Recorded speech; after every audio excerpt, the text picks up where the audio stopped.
Arkadaşlar daha önce bakın şöyle göstereyim. Eski kozalaklar dökülmüş yere. Biz yeşil olanları toplayacağız. Mesela şurada şunları.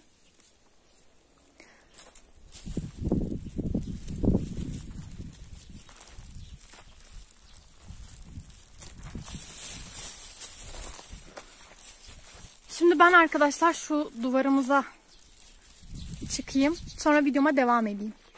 Ama oraya çıkmadan önce şurada ulaşabildiklerimi de alayım.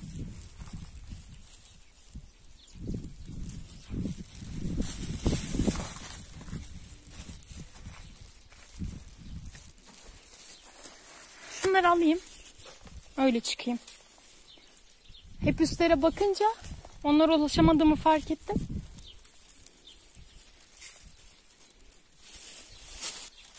Şuradakileri de alayım.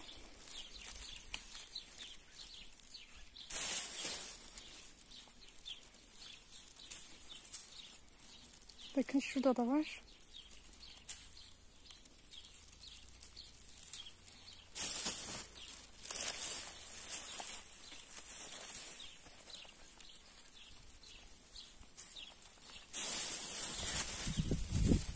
Şimdi artık yukarı çıkabilirim. Şöyle kozalaklarımızı da göstereyim bakın. Bir yandan da köyümüzün manzarasını göstereyim sizlere. Buğday tarlaları sararmaya başlamış.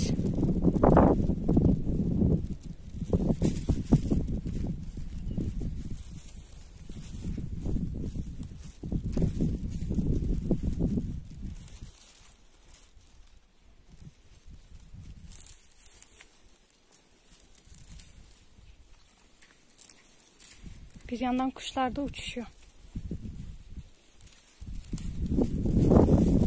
Arkadaşlar bu şekilde toplamaya devam edeceğim.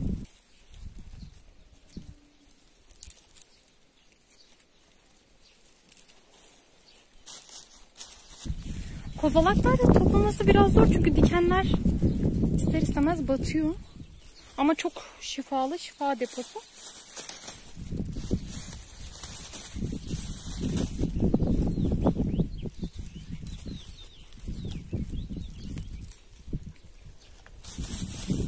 Bakın şu taraflarda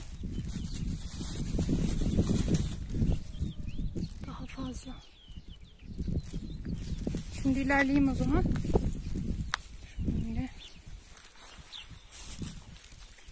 Dikenler daha çok batmaya başladı.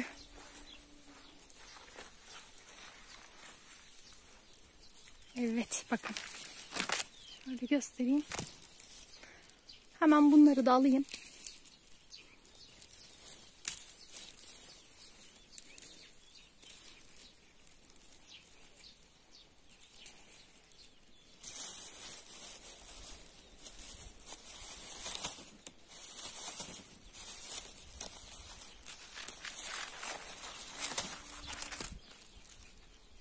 Şunları da alayım.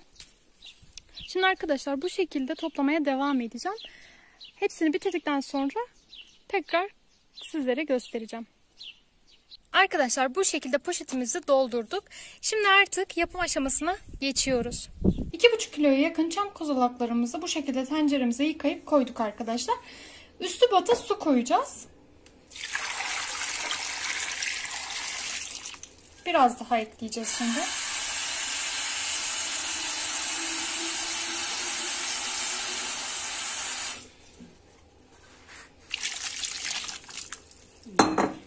Ocağımızı alalım. Bu şekilde kaynamaya bırakıyoruz arkadaşlar kozalaklarımızı. Suyu kaynamaya başladı bu şekilde. 10 dakika kaynayacak. Suyunu ocağın altını kapatıp süzeceğiz.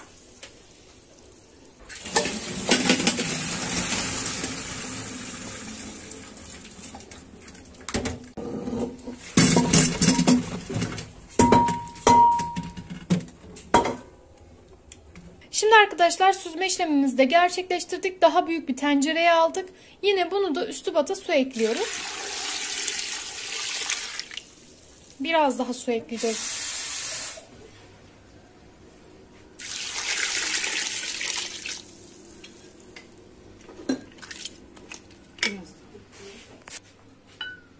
kaynayacağı için biraz fazla olsun suyu. Şimdi altını açalım. Yine kaynamaya bırakalım. Bakalım bir ne kadar kıvamına gelecek. Bu şekilde 1,5 saat falan kaynatacağız. Burada da arkadaşlar daha önce yapmış olduğumuz kozalak pekmezimiz. Bakın şöyle kıvamını da gösterelim.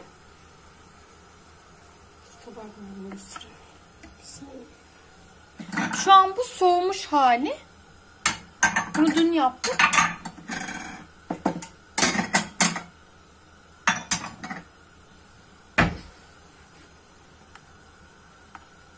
Bunlardan küçük kozalaklar. Bunlar şöyle pekmez gibi akışı var. Bunlar içinde kalacak.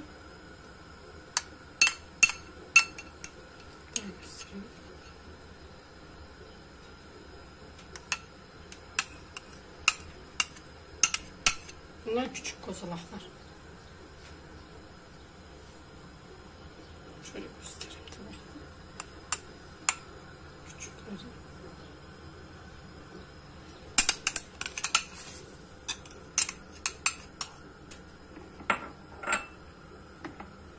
Bunlar büyükleri. Buradakiler aynı bu şekilde olacak. Şu an kaynamaya başladı. İyice kaynıyor.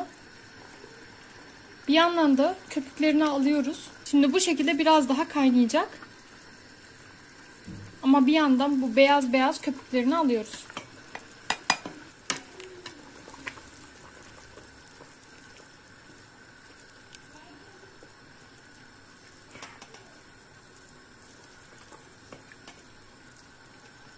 Arkadaşlar 2 saate yakın kaynama işlemini gerçekleştirdik. Şu karşıda görmüş olduğunuz gibi 2 parmak kadar aşağıya indi. Şimdi bunu süzeceğiz.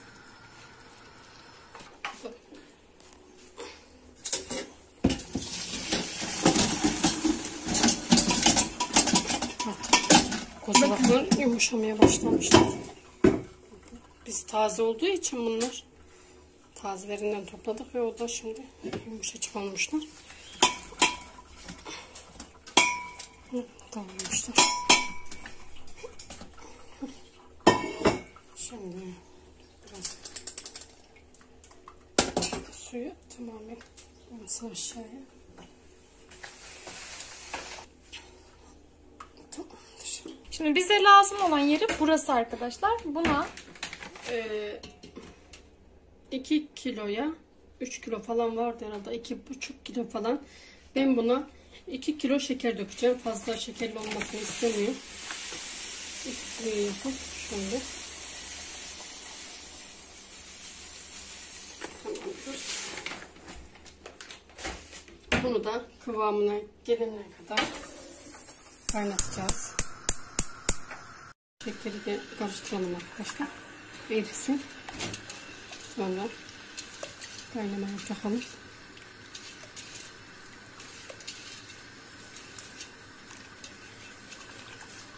Şimdi de kozalaklarımızı içine atıyoruz. Biraz görsel şölen olsun diye. —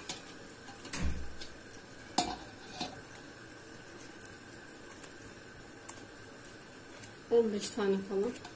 Bu şekilde kaynamaya devam edecek.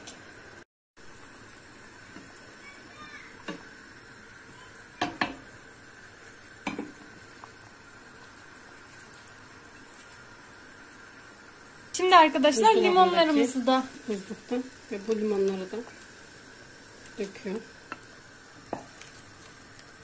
Şöyle.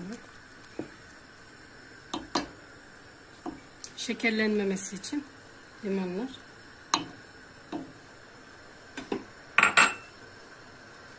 bu şekilde arkadaşlar tekrar kaynamaya devam edecek. Rengi iyice pembeleşti. Bu şekilde kaynamaya devam edecek. Böylece sizlere ara ara gösteriyorum. Buraya kadar geldiyseniz lütfen videomuzu beğenip aşağıya yorum atmayı unutmayın. Bunu her videomda duyuyorsunuz. Çünkü YouTube bize bu şekilde önerileri çıkartacak arkadaşlar.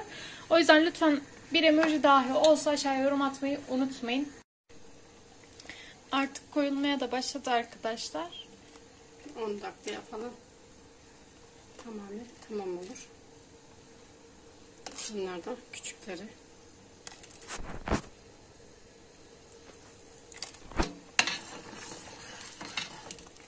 Büyüklerini içinden alacağım arkadaşlar.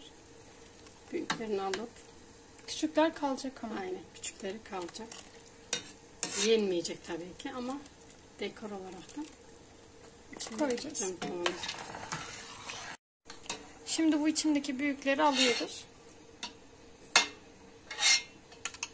Ya, kavanozunuza koyabilirsiniz. Ama benim küçüklerim olduğu için Soğuduktan sonra daha da daha da koyu koyulur. olacak. Eğer kozalak şurubu isterseniz dolap uygulamasını sizin için koyacağım arkadaşlar. Oradan temin edebilirsiniz bu yapmış olduğumuz kozalak şurubunu. Bunlar küçükleri kalacak. Bunları bırakacağım. Büyüklerini aldık. Bakın burada büyükleri. Ve koyulmuş artık.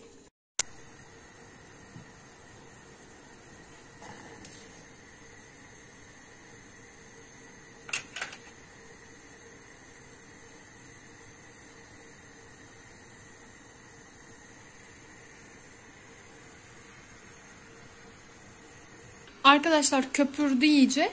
Bu köpürmesi artık koyulaştığı anlamına gelir. Şimdi ocağın altını kapatıyoruz ve soğumaya bırakacağız. Daha sonra da kavanozlara koyacağız.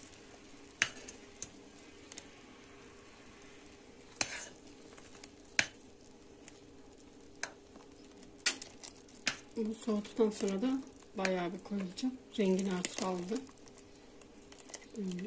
Bakın kıpkırmızı oldu. Tamamdır. Kozalak şurubumuz soğudu artık arkadaşlar. Bunu da dolumunu yapıyoruz. Bakın koyuluğuna da. Bu şekilde. Bir daha gösterelim. Ve rengi çok güzel oldu. İçindekileri de küçük kozalaklarımızı şöyle gösterelim. Almadık. Dolduralım.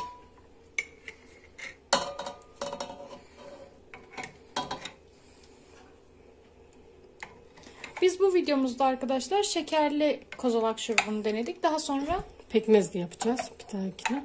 bu yüzden kanalımıza abone olup zil butonunu açmayı unutmayın. Buraya kadar geldiyseniz de lütfen videomuzu beğenip aşağıya yorum atarak bize destek olun.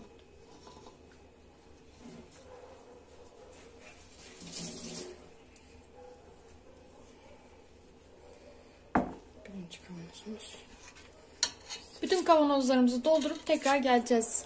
Bu şekilde arkadaşlar kozalak şuruplarımızı yaptık. Sizler de isterseniz kendiniz yapabilir, isterseniz de dolap uygulamamızdan satın alabilirsiniz. Buraya kadar geldiğiniz için teşekkür ederiz. Başka bir videoda görüşene dek sağlıcakla kalın, hoşça kalın.